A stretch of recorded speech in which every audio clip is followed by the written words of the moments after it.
NDA के उपराष्ट्रपति उम्मीदवार राधाकृष्णन आज नामांकन करेंगे। थोड़ी देर में करेंगे संसद भवन में नामांकन पत्र दाखिल। प्रधानमंत्री मोदी नामांकन पत्रों के पहले सेट में मुख्य प्रस्तावक होंगे। नामांकन 4 सेटों में दाखिल किया जाएगा। प्रत्येक पर 20 प्रस्तावकों और 20 अनुमोदकों के हस्ताक्षर होंगे। पहले सेट में मुख्य प्रस्तावक के रूप में प्रधानमंत्री के हस्ताक्षर होंगे।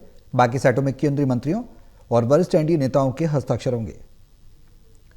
कल विपक्ष के उम्मीदवार बी सुदर्शन रेड्डी भी नामांकन करेंगे। तो एनडीए उम्मीदवार राधाकृष्णन का नामांकन एनडीए के उपराष्ट्रपति उम्मीदवार राधाकृष्णन आज नामांकन करेंगे। राधाकृष्णन आज संसद भवन में अपना नामांकन पत्र दाखिल करेंगे। पीएम मोदी नामांकन पत्रों की पहले सेट में मुख्य प्रस्तावक होंगे। नामांकन 4 सेटों में दाखिल किया जाएगा। हर सेट पर 20 प्रस्तावकों और 20 अनुमोदकों के हस्ताक्षर होंगे। पहले सेट में मुख्य प्रस्तावक के रूप में प्रधानमंत्री के हस्ताक्षर होंगे। बाकी सेटों में केंद्रीय मंत्रियों और वरिष्ठ एनडीए नेताओं के हस्ताक्षर होंगे। कल विपक्ष के उम्मीदवार बी सुदर्शन रेड्डी भी नामांकन करेंगे। टोटल टीवी के एसिड एडिटर प्रदीप कुमार हमारे साथ हैं फोन लाइन पर ज्यादा जानकारी के लिए। प्रदीप जी, क्या कुछ जानकारी है? एनडीए के उपराष्ट्रपति उम्मीदवार राधाकृष्णन नामांकन करेंगे आज, क्या कुछ जानकारी इसको लेकर?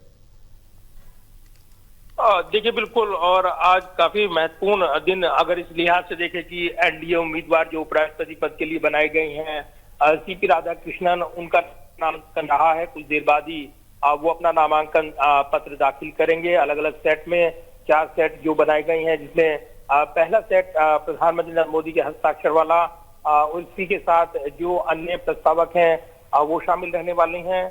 तो काफी महत्वपूर्ण, क्योंकि जो यहाँ पर एनडीए उम्मीदवार के तौर पर सीपी राधाकृष्णन का नाम सामने आया था।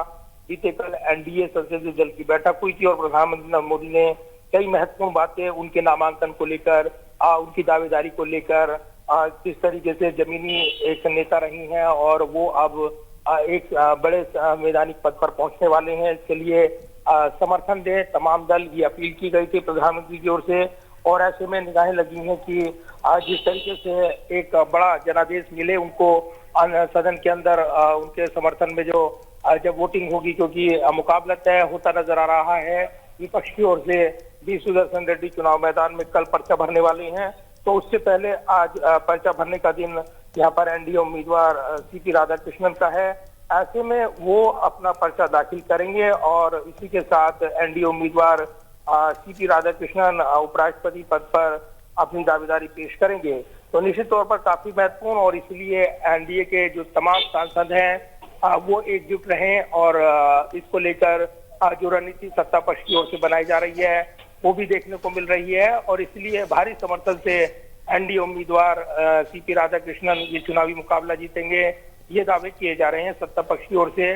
और बीजेपी को पूरा भरोसा है कि जो बहुमत का आंकड़ा जो कि पहले से एनडीए के पाले में है, एक सेंध लगाते हुए विपक्षी खेमे में वो एक बड़ा ये समर्थन हासिल करेंगे और इसी के साथ सीपी राधाकृष्णन जो है वो उपराष्ट्रपति चुने जाएंगे। तो 9 सितंबर को चुनावी मुकाबला होना है। कल विपक्ष के उम्मीदवार बी सुदर्शन रेड्डी के नामांकन के साथ ही ये मुकाबला तय हो जाएगा। प्रदीप जी, राधाकृष्णन और सुदर्शन रेड्डी के बीच में मुकाबला बेहद दिलचस्प, लेकिन आपने बहुमत की बात कही, वो कहीं ना कहीं एनडीए के पक्ष में। ऐसे में सवाल यह है, संवैधानिक प्रक्रिया इस पूरे प्रकरण में क्या कहती है और जो आने वाली आगामी तारीख है उस पर किस तरह की संभावनाएं बनती नजर आएंगी?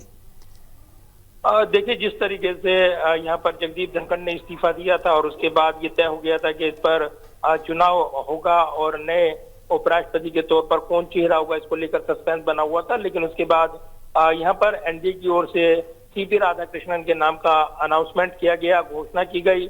और इसी के साथ चूंकि महाराष्ट्र के वो राज्यपाल हैं मौजूदा दौर में, इसके अलावा अगर उनकी बात करें तो कई महत्वपूर्ण पदों पर उन्होंने काम किया है।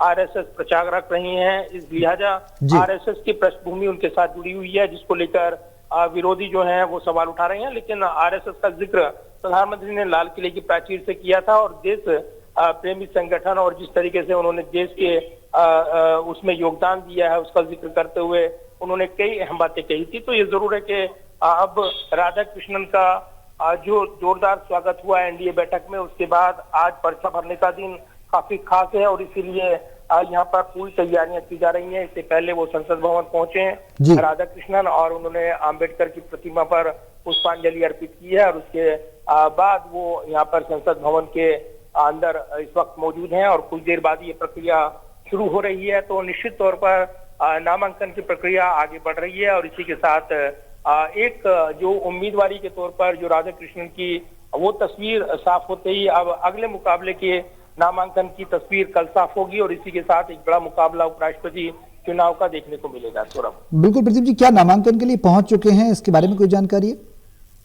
बिल्कुल, संसद भवन परिसर में मौजूद हैं इस वक्त राधा कृष्णन और इसी के साथ अन्य जो केंद्रीय मंत्री वो मौजूद हैं, साथ ही तमाम वरिष्ठ नेता यहाँ पर मौजूद हैं।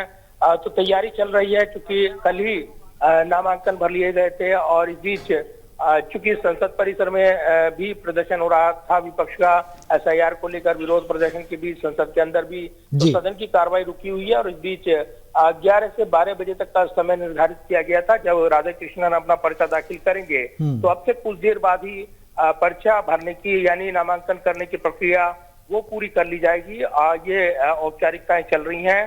तो यहाँ पर दफ्तर में मौजूद हैं राधा कृष्णन और इसी के साथ उपराष्ट्रपति पद पर वो अपने नामांकन को दाखिल करने वाले हैं और इस मौके पर प्रधानमंत्री नरेंद्र मोदी और तमाम वरिष्ठ नेता भी मौजूद रहने वाले हैं। चलिए, बहुत शुक्रिया प्रदीप जी, नजर आप बनाए रहे। अपडेट के लिए आपके पास लौटेंगे। फिलहाल बहुत शुक्रिया तमाम जानकारी साझा करने के लिए।